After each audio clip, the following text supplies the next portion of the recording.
बिस्मिल्लाहिर्रहमानिर्रहीम। अस्सलाम वालेकुम। मैं हूँ आपकी दोस्त डॉक्टर इरम ख़ान नियाज़ी। खुश रहें और लोगों में खुशियाँ बांटें।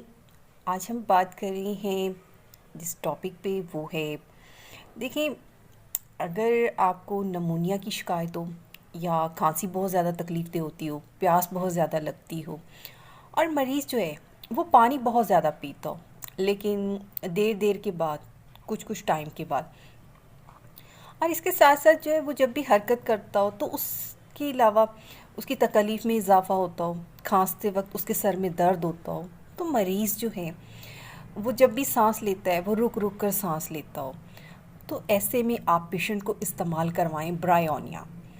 ब्रायोनिया 30x हर 1 घंटे के बाद आप पेशेंट को इस्तेमाल करवाएं। इस ये थी आज की बात। आई होप कि आपको मेरी बात अच्छी लगी होगी। खुश रहें और लोगों में खुशियाँ बांटें।